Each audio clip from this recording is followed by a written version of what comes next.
Our next, get my paper in order. Our next presentation is on the Headwinds, Tailwinds, and Crosswinds impacting aging policy in Colorado. Our presenters are Dr. Christian Eteen. He has served as SAPCA president since its inception in 2015. He has chaired SAPCA and served on the executive committee for 4 years. Since its inception, he also served as the chair of the Workforce Subcommittee and has been an active member of that committee. He's also a professor of social work at MSU Denver, where he has served as department chair. His focus at MSU Denver is developing social work practitioners and experiential practice.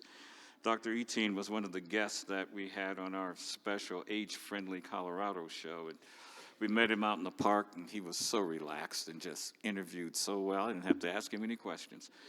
Chad Federowitz is a social gerontologist, dementia care advocate, and currently the manager of senior services for Pitkin County in Aspen, Colorado. And he serves as the vice chair and member at large of the Colorado Commission on Aging. He holds master's degrees in gerontology from the University of Northern Colorado and is currently a PhD candidate of gerontology at Concordia University in Chicago. He also serves as the adjunct faculty at Colorado Mesa University, Western Colorado Community College in the gerontology program. Chad has spent the last number of years researching and educating on the subject of experiential care for older adults with memory loss. He continues to be an advocate for older adults in rural Colorado. Please join me in welcoming Chad and Dr. Eteen to our conference today. Thanks, Adam. Well, it is truly a pleasure to be with so many wonderful people here in the room and also obviously in Zoom land. Part of what I want to do is transition from our last presentation on master plan, because today is about the future. And when I think about the future, I often think about launching a ship. And I think that's part of what we're doing here today, is launching a brand new Colorado Commission on Aging. And part of what we did as SAPCA and CCOA is look at what are the things in the environment that are going to support, challenge, and potentially propel this new body. I did want to share that I think that when we look about a ship, there is the ship itself, there is the crew, and there's the environment it's in. And so we're going to talk a little bit about the environment. We have some wonderful representatives that are going to talk about building that ship in the legislation. And then we're going to talk some about the crew.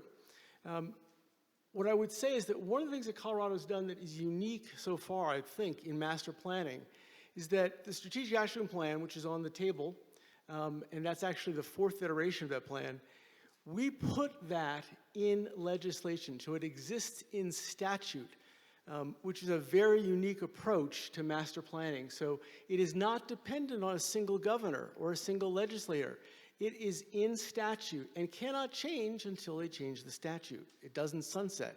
That's the power of legislation, and one of the things that I think we've done really uniquely. So with that, I'm going to turn it over to Chad to talk about some of the tailwinds, those things that are going to propel us forward. Right. Maybe go to the next slide. Yeah, okay. So there are a number of tailwinds we probably all have experienced if you work in the field or you're an older adult yourself.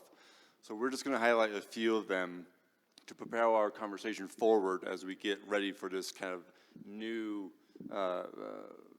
aspect of aging in our state. So a large one is, as far as a tailwind goes, is the increased awareness and acknowledgement of aging. Aging is happening right now, right?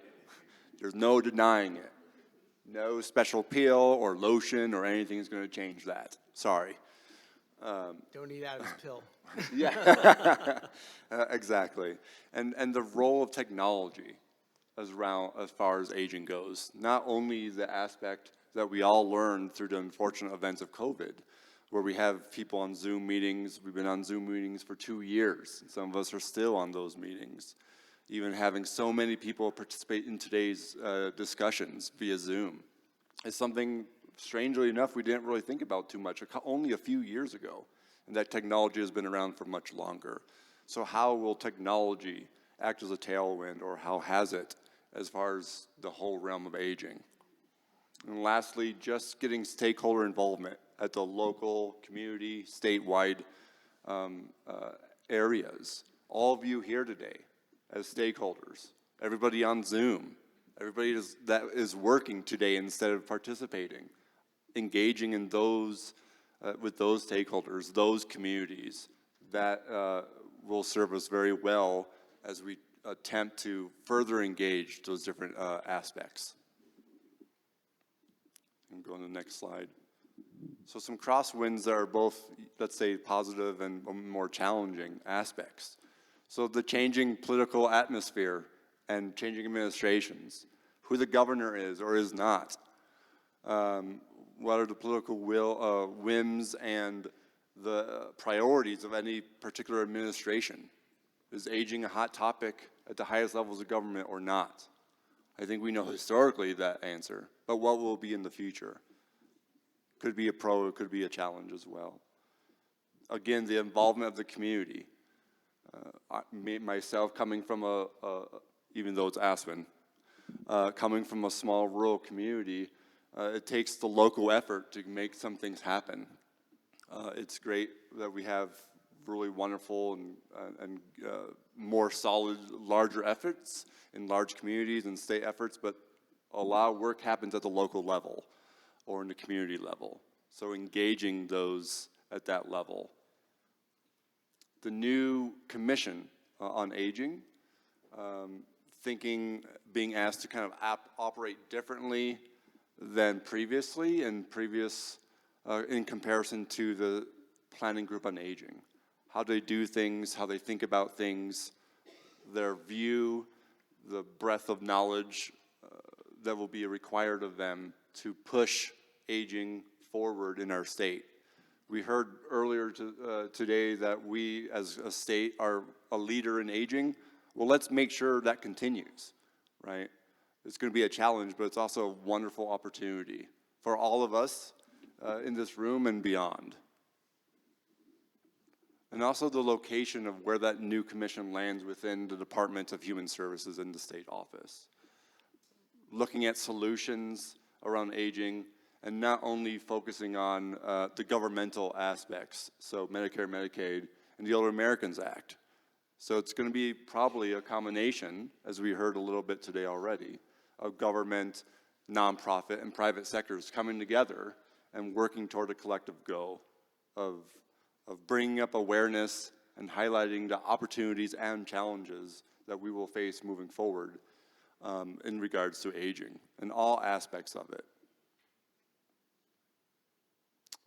And we'll hit a little bit more of this, but the challenges of the workforce, not only with the growing aging population that we have in our state for years to come, but those individuals who are very dedicated to work in this field, from CNAs to professors to what have you, that contribute to the field of aging, and where those the most needs are, those direct caregivers, for example.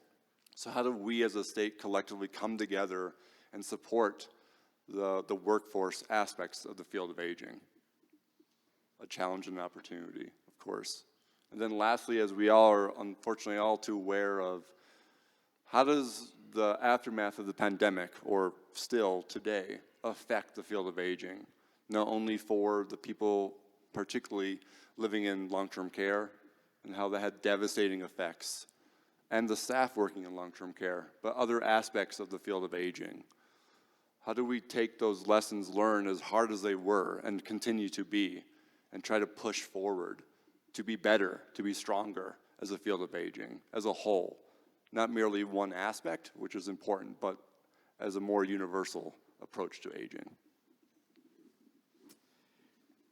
And I'll tackle those headwinds. And those are the things that in the environment really could continue to hinder all of our efforts in aging, and particularly the efforts of the new CCOA. So ageism is real.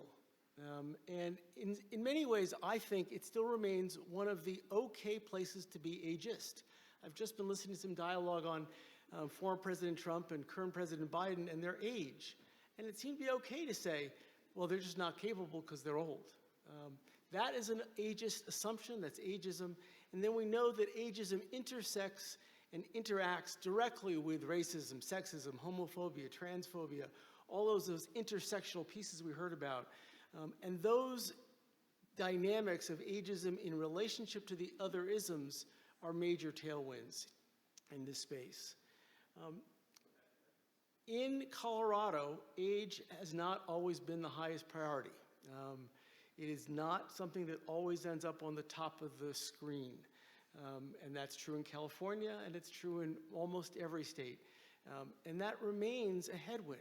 So even as we are a state that looks older and more active, age still remains an issue that's not always on the top priority. And then there's a tendency to revert back to what we know. And we see this happening in siloed thinking, in agencies working in their own domains. We see this in, now that we think that COVID is over, that we should go back to being in person all the time, and all those Zoom things we did should just go away. When there's real value in Zoom and meeting this way, we have 200 people attending this conference who couldn't attend otherwise. It would have been too difficult. So that tendency to revert back to the way it was and to think that somehow that was better is a headwind. And the last slide, one of the things, and I've done some sailing, so I love this metaphor, is that you can actually sail with wind in almost any direction. That's the beauty of sailing. It's about using the wind properly. So those crosswinds and tailwinds, and even the headwinds, can be used if we are strategic in our thinking. And I think that's part of what the Strategic Action Planning Group has done, what CCOA has done, what our partners in the state and CDHS, what our partners in the state legislature, and we're going to hear from them in a moment.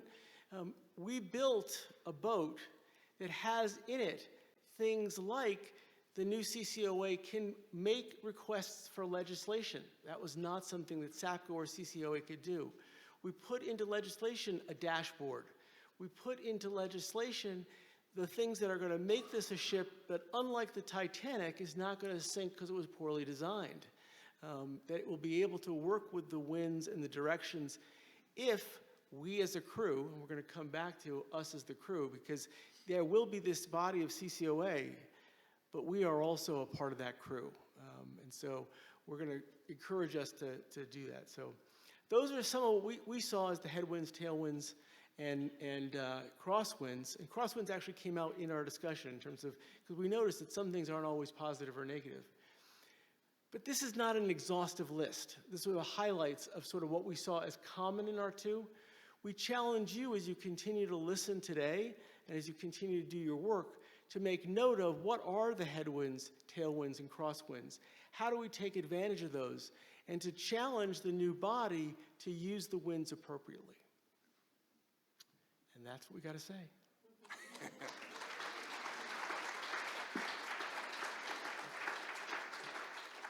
Did I keep us on time, Adam? That's my goal.